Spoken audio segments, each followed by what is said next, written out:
গ্রামের থেকে আনা তরমুজ খেয়ে বেরিয়ে পড়লাম শহরের রাস্তায়। আর অনেক বছর 5 থেকে 6 বছর পরে খুলনা শহরের রাস্তায় সাইকেল চালাচ্ছি। তো এখন আমি যাচ্ছি রূপসাতে। আর রূপসায় গ্রাম থেকে কিছু আম পাঠাবে আর কিছু টাকাও পাঠাবে। তো সেজন্য আর কি যাওয়া, আমার রূপসাতে যাওয়া। আর এটা যাওয়ার কথা ছিল ছোটো ভাই দিগান্তর, কিন্তু ও যায়নি। ও আবার বাসায় একটু কাজ আছে। তো ও আর না যাওয়ার কারণে আমাকে যাইতে হয় ওর সাইকেলটা নিয়ে। আর আমি যাচ্ছি রূপসাতে। আর হ্যাঁ, তরমুজটা কিন্তু বাসার থেকে খেয়ে বেড়েছি, ওটার ফুটেজ পরে দেখাচ্ছি, ওটা পরে আসতেছি, যেটা এনজয় করছি খাইয়ে আমরা। এখন এইটা হচ্ছে আমরা আছি এখন রূপসার পাশাপাশি, মানে আমি আছি, মানে আমার এক হাত দিয়ে সাইকেল চালাচ্ছি আর এক হাত দিয়ে কিন্তু ভিডিও ফুটেজ নিচ্ছি একটা ব্লগের জন্য। অ্যান্ড জানি না কতটুকু তোমাদের আমার ভিডিও ভালো লাগে। যাই হোক, সবাই সাপোর্ট করো and welcome Sourav Sardar Shubho YouTube চ্যানেলে। ইন্ট্রোটা আগে না দিয়ে পরেই দিলাম, কারণ ইন্ট্রোটা কী দেবো আসলে বুঝতেছি না। যাই হোক, ইন্ট্রো দেওয়ার মতো কিছু নাই।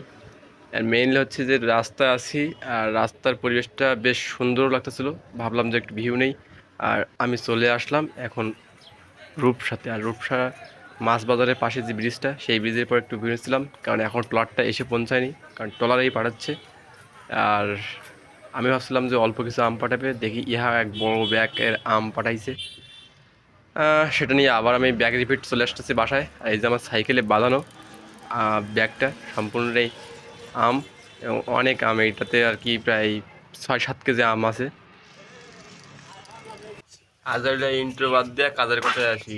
তো তরমুজ কাটা শুরু হয়ে গেল, আর পাছা আর মাথা কাটে ওই কিন্তু যে রাখা হলো। আর এইদিকে চলতেছে, হ্যাঁ, আরে মাঝখান দিয়ে ফাঁকাই দাও, ওই মাঝখান দিয়ে দিল। দেখা যাক তরমুজটা কেমন হয়েছে। আর এটা হচ্ছে গ্রামের থেকে নিয়ে আসা। আর এখন কিন্তু তরমুজ পাওয়া আসলে অনেক করে নিয়ে গেছে। তো হ্যাঁ, সঠিক মাপ অনুযায়ী যেমনভাবে ডেকোরেশন করার ইচ্ছা সেভাবে ডেকোরেশন করে করে কাটা যাবে। হ্যাঁ, মিডল পর্যন্ত চলে আসছে। খুব সুন্দর করে কিন্তু পিস পিস হয়ে যাচ্ছে। আর সবাই একটা করে পিস খাইতে পারবে খুব সুলভ মূল্যেই।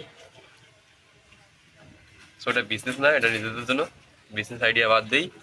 অ্যান্ড হয়ে গেল। আমি প্রথমে আমি প্রথমে একটু চেক করি, ঠিক আছে ভাই? স্যার, স্যারের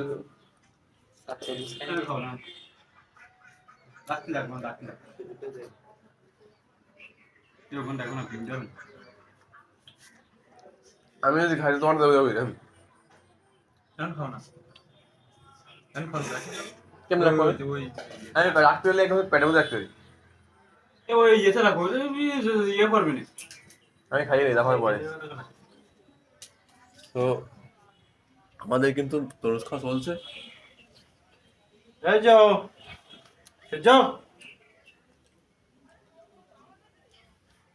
তাও একদিন পরে তো তোমার ভালো যা, বুঝলে, অনেকদিন পরে।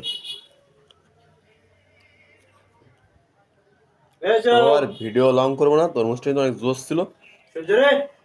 আর রেল স্টেশনের ভিডিওটা আজকে আপলোড হবে ব্লগ চ্যানেলে, সবাই দেখে নিও। জায়গা তরমুজ খেয়ে দাও।